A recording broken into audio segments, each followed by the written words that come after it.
আমি একটা দারিদ্র ঘরের মেয়ে। তো যৌতুকের কারণে আমার বাবা মা বিয়ে দিতে পারতেছে না। তো যদি কেউ আমাকে দেখে পছন্দ হয় বা ভালো লাগে তো আমি স্ক্রিনে একটা নাম্বার দিয়ে দিব, আমার সাথে ওই নাম্বারে যোগাযোগ করবেন। আর আমার বাবা মা আসলে মানে আমরা এতটাই গরিব যে অনেক বিয়ে আসে, অনেক ঘর আসে বিয়ের জন্য, কিন্তু বলে যে মানে এত টাকা বা 2 লাখ 5 লাখ 8 লাখ এরকম বলে আর কি। তো আমার বাবা মার তো সামর্থ্য নাই এত টাকা দেওয়ার জন্য। কোথা থেকে দিবে? তারা তো নিজেই চলতে পারে না, তারা কিভাবে এত টাকা দিবে? তো আমার বাবাটা মানে এতটাই পরিমাণ অসহায়, এতটাই, আমার আম্মুটাও, আমাদের ফ্যামিলিতে আমরা 4-5টা ভাই বোন, মানে অনেক কষ্ট করে আমাদের সংসারটা চালাইতে হয়। তো এই জন্যে আমার বাবা মা মানে আমরা 4টা বোন, আমরা 2টা ভাই। তো এই কারণে আমার এই টাকা পয়সার জন্য মানে অভাবের কারণে টাকা পয়সার জন্য আমাদের মানে বাবা আমার বিয়ে দিতে পারতেছে না এই যৌতুকের টাকার জন্য।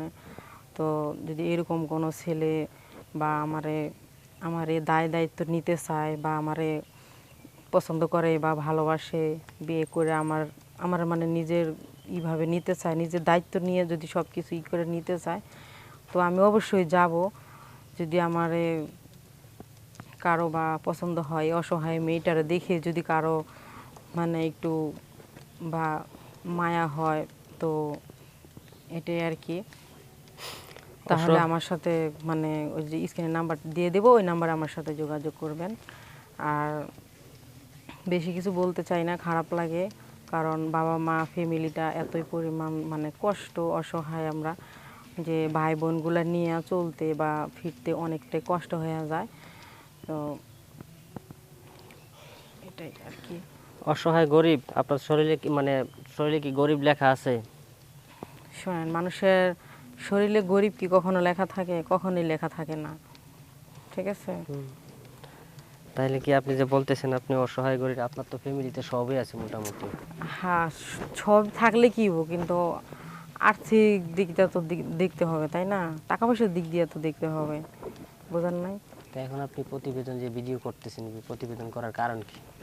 কারণ একটাই যে আমার বাবা মা টাকা পয়সার অভাবে আমারে মানে যৌতুক বিয়ে আসে মানে টাকা পয়সার অভাবে বিয়ে দিতে পারতেছে না। যদি আমার এরকম দায় দায়িত্ব কেউ নিতে চায়, বিয়ে করতে চায়, তাহলে মনে করেন আমি একটা নাম্বার দিয়ে দেবো, ওই নাম্বারের জন্য আমার সাথে যোগাযোগ করে, এরকম আর কি। আপনার নাম্বার দিলে আপনার সাথে যোগাযোগ করতে পারবে? হ্যাঁ, আর পারবে। যোগাযোগ করলে কি আপনার সাথে করবেন, আপনার ফ্যামিলির সাথে করবে? এখন যেহেতু ফোনটা আমার কাছে, নাম্বার আমার কাছে, ফোন দিলে তো আমাকেই পাবে। কথা তারপর হয়েছে বাবা মা। কথা বলবেন? হ্যাঁ, বলবো। দেখাবেন? মানে ভিডিও কলে কথা বলবেন কিনা? হ্যাঁ, বলবো। যদি সে আমাকে আমার সব কিছু দায় দায়িত্ব নিতে চায়, অবশ্যই তার সাথে কথা বলবো। মানে ভিডিও কলে কথা হবে, দেখবে, তারপরে না দায় দায়িত্ব। আগে একজন সম্বন্ধে আরেকজন পরিচয় হবে, তারপরে না দায় দায়িত্ব নেওয়ার হ্যাঁ, বিষয়। হ্যাঁ, সেটাই। এখন যে আপনার বাসায় আসতে চাই, খাওয়াবেন?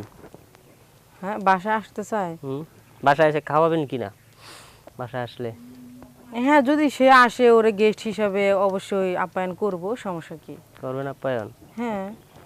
ঠিক আছে দর্শকরা, ওনার আপু, আপনারা তো শুনলেনই, এতক্ষণ অনেক কিছু বললো যে উনি গরিব দরিদ্র, ওনার একজন মনের মানুষ দরকার। তো আপনারা যারা এই ভিডিওটা দেখতেছেন, যারা যদি সাহায্য করতে চান, তাহলে অবশ্যই ভিডিওতে নাম্বার দেওয়া থাকবে, এই নাম্বারে যোগাযোগ করবেন।